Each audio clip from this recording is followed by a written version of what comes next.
Et on est ensemble pour le Club Expert et pour une nouvelle chronique, le débrief des conférences avec Bogdan Koval, directeur de la rédaction de Club Patrimoine. On va se retrouver une fois par semaine, je crois, Bogdan, avec vous pour débriefer les conférences. C'est bien ça? Si vous me gardez, oui.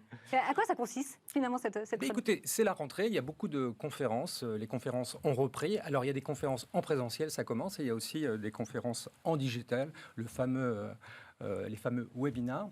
Et alors, notre métier, vous le savez, Laura, puisqu'on y va, c'est de suivre un maximum de conférences, de s'informer, et je viendrai le plus régulièrement possible pour débriefer les meilleures, celles que j'ai bien aimées. Voilà. Et alors, du coup, débriefer les meilleures, quelle est la première que vous avez choisie pour venir nous en parler? Alors, la première que j'ai choisie, c'est la rentrée des marchés avec Varenne, la financière de l'échiquier et JP Morgan.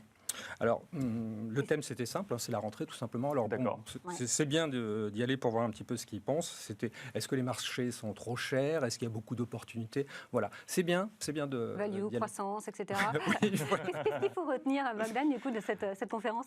Alors, pourquoi est-ce que d'abord j'ai retenu celle-ci? Alors, tout simplement pour Vincent Juvin. Alors, Vincent Juvin, c'est le stratégiste de chez JP Morgan. Il est très, très bon. Sincèrement, c'est un gars, vous allez l'écouter 30 minutes et vous gagnez beaucoup de temps, ça vous évite de lire beaucoup de choses. Le gars est très très bon et en plus, il n'est pas trop langue de bois, donc on arrive bien à comprendre. Mais là, en l'occurrence, dans cette conférence, moi j'ai découvert un monsieur qui s'appelle Florent Bersani. Il est de chez Varenne, c'est le stratégiste. Lui, il s'occupe des stratégies et couvertures macro chez Varenne et lui, il a été super bon. Super bon, très pédago, beaucoup d'images. Il a vraiment fait un effort pour nous expliquer. Alors, je précise, c'était en digital, la conférence. D'accord. C'était vendredi 3 septembre, c'était en digital. Et pour tenir en haleine 1 heure, c'est long. Donc il faut vraiment de très très bons speakers. Il y avait quand même beaucoup d'intervenants. Il y avait 3 intervenants. Et donc il faut vraiment faire sa place. Et lui, il a été très très bon. Il m'a agréablement surpris. Qu'est-ce qu'il a raconté, justement? Qu'est-ce qui était si intéressant que peut-être on n'avait pas nous mettons en haleine. Bon, alors, écoutez, je suis un petit peu resté sur ma faim quand même. Pourquoi? Parce qu'on a parlé beaucoup d'inflation et de tapering. Alors, le problème, c'est que l'inflation, on en a parlé tout l'été, on en a parlé avant l'été, le tapering, on en a parlé tout l'été, avant l'été. Donc là, il fallait vraiment arriver avec des biscuits, avec des choses nouvelles. Et là, c'est là... pas énormément d'infos. Ils ont très bien raconté l'histoire, ils nous ont bien réexpliqué. Alors, si vous étiez absent pendant 6 mois des marchés ou vous dormiez quelque part sur une plage grecque, très bien, vous aviez de l'info. vous aviez de l'info.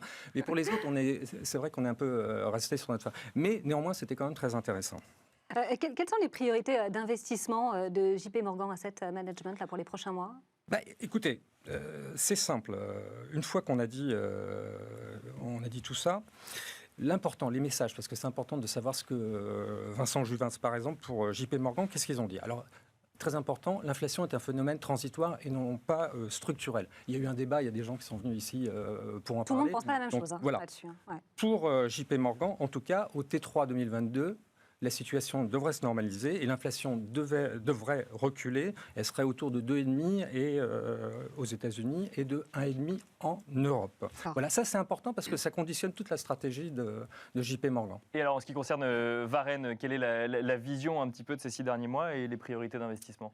Alors Varenne, c'est assez intéressant parce que lui c'est le stratégiste macro. Alors c'est très marrant chez Varenne, ils ont 4 moteurs de performance. Je ne vais pas rappeler l'histoire, mais lui c'est la macro, donc c'est très important. Alors ils sont totalement couverts sur la macro. Ça veut dire qu'ils craignent vraiment que... Donc dès qu'ils font quelque chose, ils se couvrent automatiquement. Mais alors sur les actions, ils sont à découvert. Donc c'est assez paradoxal d'être couvert d'un côté et couvert d'un côté et découvert de l'autre. Par exemple, sur les bancaires, ils sont découverts sur les actions bancaires et ils sont totalement couverts sur les subordonnés. Donc ça, c'est assez intéressant d'avoir cette psychologie-là. Ne couvre pas tout le portefeuille. Non. Vous ne parlez pas de l'échiquier, puisqu'il y avait également la financière de l'échiquier, non? Oui, il était là, on le connaît bien, Olivier de Béranger. Bon, enfin, lui, il a un petit peu confirmé... Il a un peu confirmé la situation. Alors, les valos sont élevés. Sa priorité, c'est les valeurs de qualité. On s'en doute. S'il y a des gars qui achètent des mauvaises valeurs, il faut nous le dire. Et il est prudent. Enfin, il faut être plus prudent maintenant qu'en début d'année. Tu m'étonnes, avec ce que les marchés ont gagné, c'est sûr qu'on est un petit peu plus prudent. Est-ce qu'ils ont répondu c'est pas mal, mais un petit peu décevant. Autant les 2 premiers sont rentrés sur le terrain pendant 1 heure pour jouer, pour marquer des buts, autant lui, il était là pour faire le match nul. Donc il a fait le match nul. C'est pas mal, c'est propre, mais franchement... Est-ce qu'il y a des opportunités? Est-ce qu'ils en ont parlé de ça? De zones à privilégier? Oui, alors chez JP Morgan, clairement, retour sur la Chine pour les plus téméraires, et puis sur tout ce qui est lié au changement climatique. Voilà, mais surtout sur les actions. Les trois étaient vraiment très, très chauds sur les actions. Est-ce que vous avez senti, Bogdan, c'est un peu ce que je comprends de ce que vous nous dites, c'est on continue à accompagner les tendances, mais en même temps, on est de plus en plus prudent, pas frileux, mais de plus en plus prudent dans les stratégies avancées en cette rentrée. Là, il y en avait 2 sur 3. Il y en avait 2 clairement, sur 3. chez Financière de l'Échiquier, clairement, alors lui, il ferme boutique jusqu'à la fin de l'année parce qu'il a fait son résultat. Donc c'est de la prudence aussi, finalement. Chez Varenne, ils ont quand même bien le pied sur le frein côté macro. Il n'y a que chez JP Morgan. Mais en même temps, comme ils conseillent leur gros fonds global macro, il y a quand même de l'obligataire. Donc c'est quand même, on y va, mais avec un petit peu le pied sur le frein. Voilà, on reste prudent dans un environnement incertain, même si effectivement c'est toujours un peu les mêmes sujets macro qui reviennent. Ils sont toujours d'actualité finalement. C'est pour ça que je peux revenir régulièrement. C'est ça, exactement. Merci beaucoup Bogdan Koval. Je rappelle que vous êtes directeur de la rédaction de Club Patrimoine et vous avez donc entamé ce rendez-vous du débrief des conférences. Merci également Laura, c'était toujours un plaisir d'animer cette émission à vos côtés. Merci à vous également de nous avoir suivis et on se retrouve demain pour un nouveau numéro de Smart Patrimoine. À demain.